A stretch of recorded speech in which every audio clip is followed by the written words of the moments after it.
दोस्तों नमस्कार, स्वागत है आप सभी का एजुकेशन मंत्रा में। दोस्तों सीएम योगी आदित्यनाथ जी का बड़ा ऐलान हो चुका है 50,000 पदों पर भर्ती का। मुख्यमंत्री योगी आदित्यनाथ जी का 6 लाख पदों पर भर्ती प्रक्रिया के बारे में भी वक्तव्य आया है। बीपीएससी टीआरई 2.0 1894 एडेड जूनियर शिक्षक भर्ती, यूपी SSSC AGTA वैकेंसी और साथ ही साथ सेना रैली पर हम नजर डालेंगे। लेकिन इसके पहले एक छोटी सी इन्फॉर्मेशन बीपीएससी की बेस्ट बुक के बारे में जो चक्षु पब्लिकेशन की है।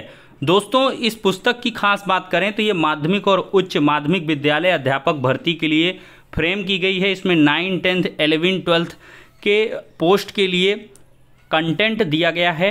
पाठ्यक्रम का संपूर्ण कवरेज है। एक सॉल्व्ड मॉडल पेपर है। 2500 से अधिक बहुविकल्पीय प्रश्न है। एनसीईआरटी पैटर्न पर यह पुस्तक आधारित है। इसमें पेपर 1 और पेपर 2 को कवर किया गया है। दोस्तों ये पुस्तक आपको ऑनलाइन और ऑफलाइन दोनों मोड में अवेलेबल कराई गई है। ऑनलाइन के लिए लिंक डिस्क्रिप्शन बॉक्स में प्रोवाइड है और ऑफलाइन के लिए किसी भी नज़दीकी बुक स्टॉल पर कॉन्टैक्ट कर सकते हैं। दोस्तों इतना ही नहीं, चक्षु पब्लिकेशन की तरफ से बीपीएससी की और भी बहुत सारी पुस्तकें जो आपको स्क्रीन में दिख रही हैं अवेलेबल कराई गई हैं, जिनकी मदद से आप अपनी प्रिपरेशन को और बूस्ट कर सकते हैं। तो देर किस बात की है, चक्षु पब्लिकेशन की इन बेस्ट बुक के साथ प्रिपरेशन करें और सफलता। देखा जाए तो सीएम योगी आदित्यनाथ कल की डेट में ऐलान कर चुके हैं कि 50,000 पदों पर भर्ती प्रक्रिया जल्द पूरी की जाए। और ये दोस्तों भर्ती प्रक्रिया देखा जाए तो आंगनबाड़ी की है। आंगनबाड़ी में बहुत दिनों से ये प्रक्रिया चल रही है लेकिन पूरी नहीं हो रही है। तो दोस्तों एक बार विज्ञापन आया था, निरस्त भी हुआ था। तो आंगनबाड़ी कार्यकर्ता व सहायिका के खाली पदों को जल्द भरें योगी। मुख्यमंत्री ने की बाल विकास सेवा और पुष्टाहार विभाग की समीक्षा। आंगनबाड़ी कार्यकर्ता के देखा जाए 24,473 और सहायिका के 26,007 पद रिक्त हैं। टोटल करेंगे 50,000 प्लस आएंगे। तो मुख्यमंत्री योगी आदित्यनाथ आंगनबाड़ी कार्यकर्ता और सहायिकाओं के रिक्त पदों पर जल्द भर्ती शुरू करने के निर्देश दे चुके हैं। मौजूदा समय में आंगनबाड़ी कार्यकर्ता कितने और ये सब पद रिक्त हैं जिन पर भर्ती किया जाना है। मुख्यमंत्री ने भर्ती प्रक्रिया शुरू करने के लिए कहा है और साथ ही उन्होंने आंगनबाड़ी केंद्रों को प्री प्राइमरी की तर्ज पर संचालित करने और किराए पर चल रहे आंगनबाड़ी केंद्रों को खुद के भवन में संचालित करने के निर्देश दिए हैं। ऐसे करीब 12,800 आंगनबाड़ी केंद्र हैं जो किराए पर चल रहे हैं। दोस्तों मुख्यमंत्री मंगलवार को बाल विकास सेवा और पुष्टाहार विभाग और महिला एवं बाल विकास विभाग की समीक्षा कर रहे थे। उन्होंने 3 से 6 वर्ष की उम्र वाले बच्चों के पोषण स्तर और आंगनबाड़ी केंद्र में उनके नामांकन व उपस्थिति में सुधार लाने के लिए भी निर्देश दिए हैं। उन्होंने प्री प्राइमरी की तर्ज पर आंगनबाड़ी केंद्रों को संचालित करने के लिए कहा है। मुख्यमंत्री ने नवरात्र प्रारंभ होने से पहले गर्मा गर्म भोजन के तहत बच्चों को दिए जाने वाले पोषाहार में मौसमी फल, बिस्कुट और श्री अन्न मोटे अनाज को भी शामिल करने के लिए कहा है। उन्होंने मोहल्लावार पार्क के एक कोने में आंगनवाड़ी केंद्र बनाने का निर्देश देते हुए कहा है कि इसका निर्माण निजी कंपनियों के CSR फंड, नगर विकास के फंड से कराया जाएगा। मुख्यमंत्री ने टेक होम राशन का 100% लाभ लाभार्थी तक पहुंचाने के लिए पुष्टाहार उत्पादन इकाइयों को बढ़ाने के साथ ही पैकेट पर QR कोड की व्यवस्था करने के निर्देश दिए हैं। तो दोस्तों इस प्रकार के बहुत सारे आदेश आ चुके हैं। 1,89,000 से अधिक आंगनबाड़ी केंद्रों पर मिलेगा गर्मा गर्म भोजन। तो एक बड़ी पहल है मुख्यमंत्री जी की। अगले महीने फिर इसकी समीक्षा भी करने वाले हैं। दोस्तों साथ ही साथ अब तक 6 लाख पदों पर सरकारी नौकरी दी गई। योगी आदित्यनाथ जी का बड़ा स्टेटमेंट है। 6 से 9 महीने में पारदर्शी तरीके से परिणाम दे रहा है यूपी SSSC। 38 लाख करोड़ रुपए के निवेश प्रस्ताव ग्लोबल समिट में यूपी को मिले हैं और 400 के करीब होम्योपैथी फार्मासिस्टों को नियुक्ति पत्र कल की डेट में वितरित किया गया है।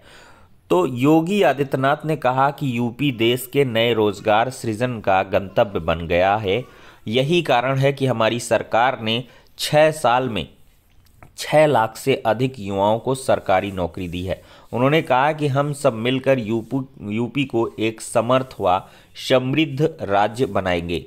सीएम योगी ने यह बातें मंगलवार को लोक भवन में आयोजित नियुक्ति पत्र वितरण समारोह में कही हैं। उन्होंने निष्पक्ष और पारदर्शी भर्ती प्रक्रिया के तहत उत्तर प्रदेश अधीनस्थ सेवा चयन आयोग द्वारा चयनित 393 होम्योपैथिक फार्मासिस्ट को नियुक्ति पत्र वितरित किया है।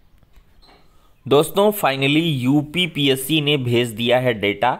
कृषि प्राविधिक भर्ती का जो रास्ता है वो साफ हो गया है। कृषि प्राविधिक सहायक के 3,446 पदों पर यह भर्ती प्रक्रिया होगी। डेटा मिलने के बाद अब यूपीएससी जारी करेगा विज्ञापन। ये काफ़ी मामला अटका था, लेकिन अब इसका फाइनली जो नोटिफिकेशन है वो बहुत जल्द आ जाएगा। तो जो एजीटीए वैकेंसी की एलिजिबिलिटी रखते हैं वो लोग तैयारी में जुट जाएं और खटाखट प्रिपरेशन करें। दोस्तों बीपीएससी टीआरई 2.0 से आपको बहुत सारी वैकेंसी देखने के लिए मिलेगी। तो लगभग दोस्तों 1 लाख पदों पर यह भर्ती प्रक्रिया होने वाली है। तो आप लोग इसके लिए तैयारी करते रहें। 2.0 से पहले बीपीएससी टीआरई 1 हो चुका है, उसके आप लोग प्रश्न पत्रों का अवलोकन कर लें फर्स्ट ऑफ ऑल। उसके आधार पर आपको एक मोटा आइडिया लग जाएगा कि किस प्रकार के प्रश्न आते हैं। और ये प्रोसेस जो दोस्तों बहुत जल्द पूरा होगा। उत्तर प्रदेश सहित विभिन्न राज्यों के अभ्यर्थी भी इसमें आवेदन कर सकते हैं और इस बार बहुत सारे उत्तर प्रदेश के अभ्यर्थियों ने आवेदन किया था। हालांकि प्राइमरी में इस बार वैकेंसी नहीं है, लेकिन 6 to 8, 9, 10th, 11th, 12th में आपको ढेर सारे मौके मिलेंगे। जिन्होंने डीलेट कर रखा है 6 to 8 की वैकेंसी में भी बखूबी आवेदन करेंगे। दोस्तों 1894 पदों पर देखा जाए तो एडेड जूनियर शिक्षक भर्ती के लिए बेमियादी धरना शुरू हो चुका है और इसके लिए कैंडल मार्च भी निकाला गया है। तो दोस्तों यहाँ पर देखा जाए तो अभ्यर्थियों ने पीएनपी कार्यालय एलनगंज के बाहर बेमियादी धरना शुरू किया है। और दोस्तों देखा जाए तो अभ्यर्थियों का कहना है कि बेसिक शिक्षा विभाग की ओर से हाईकोर्ट में प्रभावी पैरवी न होने के कारण इनकी भर्ती प्रक्रिया में देरी हो रही है। हाईकोर्ट के आदेश पर 2 साल पहले यह भर्ती शुरू हुई थी। पूरी कहानी बताने का कोई मतलब नहीं है। उसके बाद कुछ अभ्यर्थियों ने याचिकाएं की और याचिकाएं कोर्ट में विचाराधीन हैं। अब छात्र बेमियादी धरना प्रदर्शन कर रहे हैं पीएनपी कार्यालय पर और साथ ही साथ कैंडल मार्च भी निकाल रहे हैं। यही सही समय है, चुनाव होना है और चुनाव के पहले पहले अगर ये वैकेंसी क्लियर हो जाती है तो अच्छी बात है, अन्यथा ये काल के गाल में भी इसी तरह चली जा सकती है और इसकी प्रक्रिया और भी लेट हो सकती है। दोस्तों बरेली में सेना भर्ती रैली 4 दिसंबर से शुरू होगी।